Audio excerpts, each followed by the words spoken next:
Welcome sa DRS 2.0. Fresh at nagbabagang happenings ba ang hanap mo? Mga padabarkads man yan o mga trending topics? Pwes, sagutin natin yan.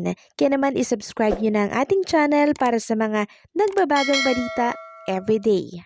Welcome back again sa ating YouTube channel mga Kadabarkads. And for today's video, ang pag-uusapan natin ay tungkol sa mga importanteng kaganapan sa loob at sa labas ng Itbulaga.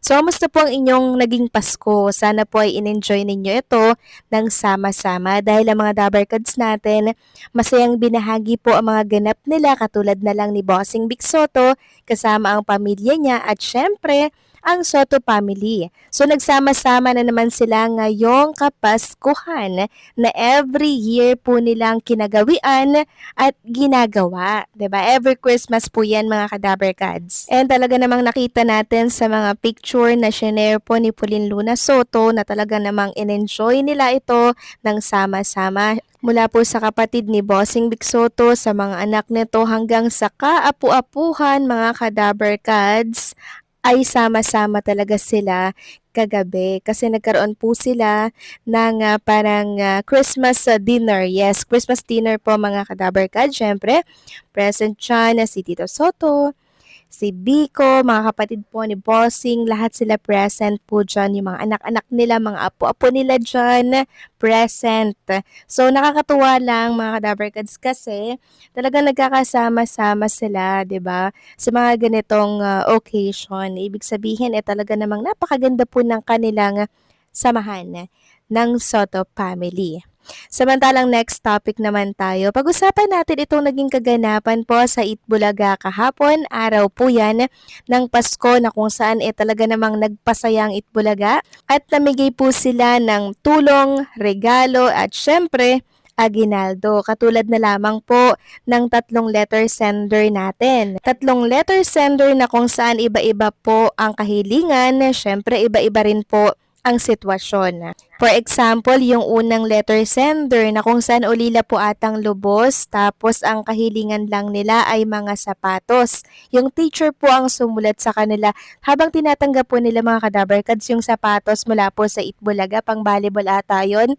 Nakita natin yung pag-iyak nila, talagang sa simpleng regalo lang, sobrang na-appreciate nila yon mga Kadabarkads. Tunay ngang napakaganda at napakasarap bigyan, 'di ba? Yung mga tao po na talagang nakaka-appreciate, 'di ba, ng mga tulong katulad po ng Itbulaga. 'Di ba mga Kadabarkads? At nakakatuwa lang dahil may isang teacher talaga na nagmamalasakit para po sa iba kahit hindi po nila ito kaano-ano. Samantalang yung pangalawang letter sender naman, yung kanya pong inilapit ay parang single mother at para nga po makapagtinda-tinda siya ng soft drinks, biniyayaan po ng Itbulaga ng isang refrigerator. Syempre mga grocery at yung rep na yan meron po yung laman, mga itlog, soft drinks at kung ano-ano pa po na pwede niyang itinda. So napakagandang panimula na to mga Kadabarkads. And syempre yung pangatlong letter sender, si Lola po na nagtitinda ng sampagita naman.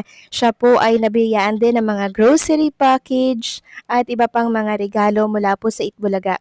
So nakita natin yung kasiyahan nung mga natupad yung kanilang mga kahilingan.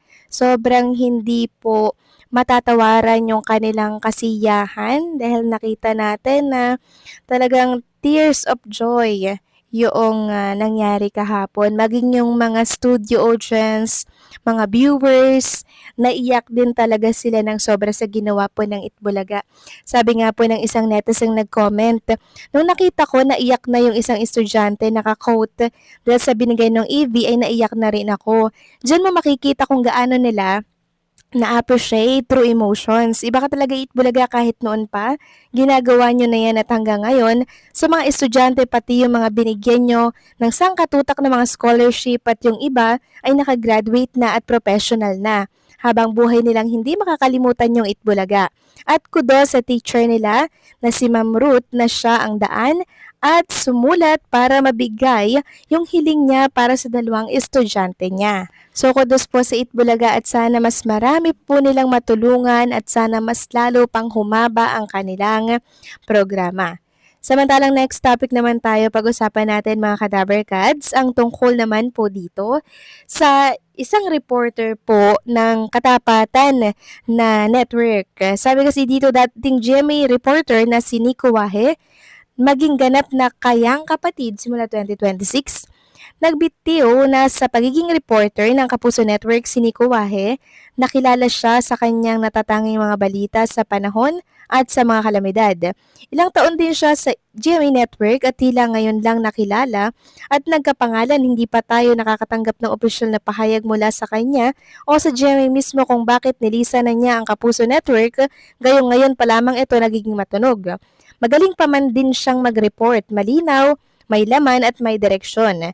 Nakakapaghinayang din na bigla na lang itong naging incognito sa telebisyon at wala tayong narinig ukol dito. Subalit ang lahat naman talaga sa mundo ay may katapusan at may bagong simula.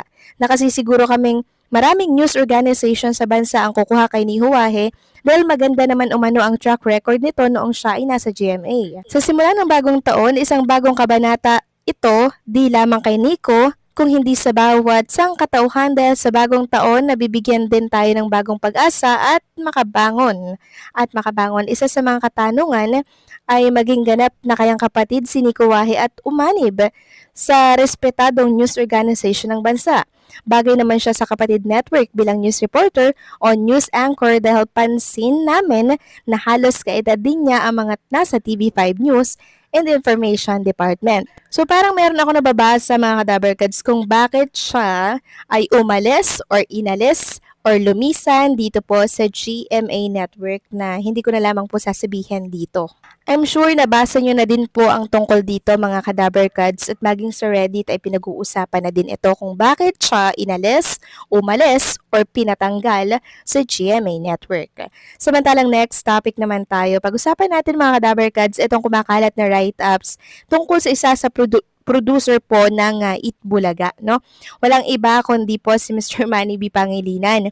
Meron kasi tayong nabasa na di umano, itong isang producer daw ng Itbulaga ay nagmamakaawa daw sa ABS-CBN na wag nang alisin daw ang ASAP at FPJ's Batang Quiapo sa TV5. Sabi dito, TV5 nakiusap di umano sa ABS-CBN na iwan ang ASAP at FPJ's Batang Quiapo sa TV5 dahil dito sila kumikita.